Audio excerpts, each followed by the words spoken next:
Allah menciptakan para malaikat berbeda dari penciptaan manusia. Manusia diciptakan dari tanah, sedangkan malaikat diciptakan dari cahaya. Dari Aisyah radhiyallahu anha bahwa Rasulullah sallallahu alaihi wasallam bersabda, malaikat diciptakan dari cahaya, jin diciptakan dari api, dan Adam diciptakan dari apa yang telah disifatkan kepada kalian. Hadis riwayat Muslim. Dari hadis yang lain, Rasulullah sallallahu alaihi wasallam juga menjelaskan jumlah mereka yang sangatlah banyak.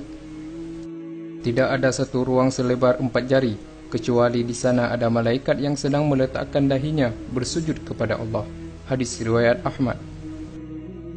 Di hadis yang lain, Rasulullah juga menjelaskan, kejadian ini terjadi saat beliau Isra Mi'raj. Kemudian ditunjukkan kepadaku Baitul Ma'mur. Aku pun bertanya kepada Jibril. Beliau menjawab, ini Baitul Ma'mur. Setiap hari ada 70.000 malaikat yang salat di dalamnya. Setelah mereka keluar, mereka tidak akan kembali lagi, dan itu menjadi kesempatan terakhir baginya.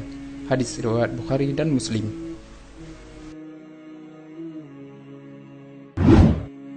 Dari kedua hadis itu, dapat kita simpulkan bahwa jumlah malaikat itu sangatlah banyak, lebih banyak dari jumlah manusia. Di antara sekian banyak jumlah malaikat yang telah Allah ciptakan, ada beberapa malaikat yang paling mulia diciptakan oleh Allah. Di dalam kitab Kasyiful Ghaibiyah disebutkan bahwa jumlah malaikat yang paling mulia itu ada 4, malaikat Jibril, Mikail, Israfil, dan Izrail. Pada kesempatan ini, kami akan menceritakan sedikit perihal malaikat Jibril.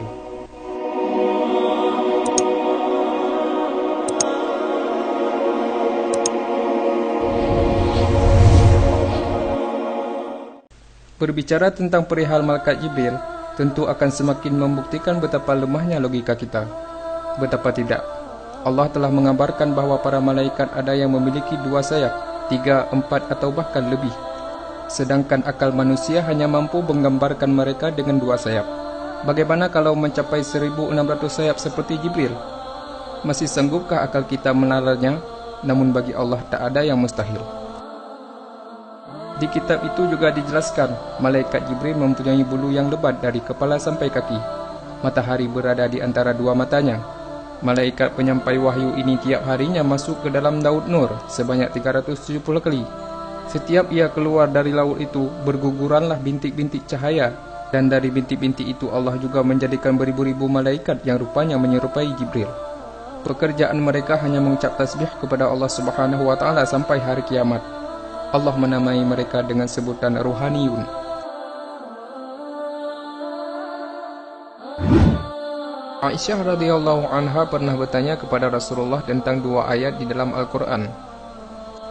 Dan sesungguhnya Muhammad itu melihat Jibril di ufuk yang terang. Quran Surat At-Takwir ayat 23. Dan sesungguhnya Muhammad telah melihat Jibril itu dalam rupanya yang asli pada waktu yang lain, yaitu di Sidratul Muntaha. Di dekatnya ada surga tempat tinggal. Quran Surat An-Najm ayat 13-15. Rasulullah menjawab, itulah Jibril yang tidak pernah kulihat ia dalam waktu wujud aslinya, kecuali pada 2 kesempatan itu saja. Aku melihatnya turun dari langit, di mana tubuhnya yang besar memenuhi ruang antara langit dan bumi. Hadis riwayat Muslim. Malaikat Jibril penghulu segala malaikat dan penyampai wahyu.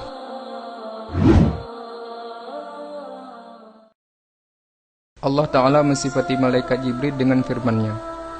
Sesungguhnya Al-Quran itu benar-benar firman Allah yang dibawa oleh utusan yang mulia, yang mempunyai kedudukan tinggi di sisi Allah, yang mempunyai aras, yang ditaati di sana, di alam malaikat, lagi dipercaya.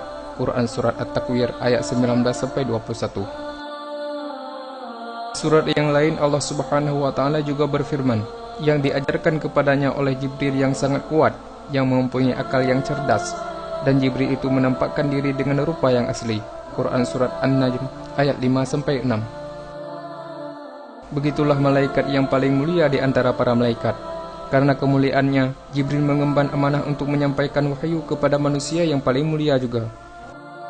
Dari Abu Hurairah radhiyallahu anhu, Nabi bersabda, jika Allah mencintai seseorang hamba, maka dia memanggil Jibril dan berfirman bahwasanya Allah mencintai fulan, maka cintailah fulan.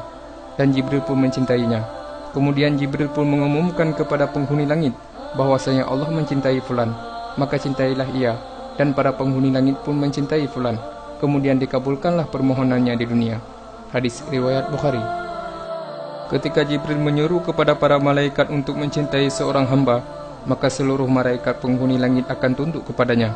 Karena dialah Jibril sang pemimpin Israfil yang perkasa. Dialah Jibril pemimpin malaikat maut yang taat. Dia pula pemimpin Mikail, Ridwan, Raqib, Atid, dan selainnya. Semoga bermanfaat. Wallahu a'lam bissawab.